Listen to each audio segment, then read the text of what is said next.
মোৰ পুনৰ আন এটি ভিডিঅ'লৈ আপোনালোক সকলোকে স্বাগতম জনাইছোঁ।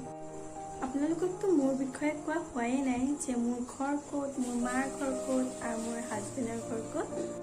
মই বৰ্তমান ডিমৌত থাকোঁ, শিৱসাগৰ ডিষ্ট্ৰিক্টৰ ডিমৌত, আৰু মোৰ মাৰ ঘৰ হৈছে ইয়াতেই মানে ডিমৌতেই, আৰু মোৰ হাজবেণ্ডৰ ঘৰ হৈছে নগাঁও। মোৰ মাৰ ঘৰত আছে মোৰ মা, দাদা আছে, বৌ আছে আৰু ভাইটি এটা আছে, আৰু লগত এজনী লিলিও আছে। মই আপোনালোকক দেখাম বাৰু লিলিক। আৰু মোৰ হাজবেণ্ডৰ ঘৰ হৈছে নগাঁও। মইতো আপোনালোকক অলৰেডি কৈছোঁ যে নগাঁও হয়।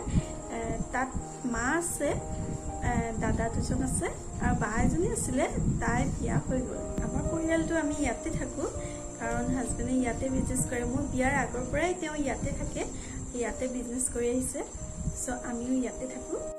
নগাঁৱত আমাৰ ঘৰ বনাই আছে, সম্পূৰ্ণ হোৱাগৈ নাই। সম্পূৰ্ণ হ'লে মানে আমি তাতে যাব লাগিব ভৱিষ্যতে। তাকে আৰু আজি মই মোৰ বিষয়ে ক'ম বুলিয়ে আজি ভিডিঅ'টো ষ্টাৰ্ট কৰিছোঁ। বিশেষ একো নাই আজি ভিডিঅ'টোত মোৰ, জাষ্ট মোৰ পৰিয়ালৰ বিষয়ে আৰু মোৰ বিষয়ে মই আপোনালোকক জনাবলৈ এই ভিডিঅ'টো বনাইছোঁ। আজিলৈ মোৰ ভিডিঅ'টো ইমানতে শেষ কৰিব লৈছোঁ। পুনৰ আন এটা ভিডিঅ'লৈ আপোনালোকক আকৌ লগ পাই আছোঁ। তেনেহ'লে আজিলৈ বাই বাই।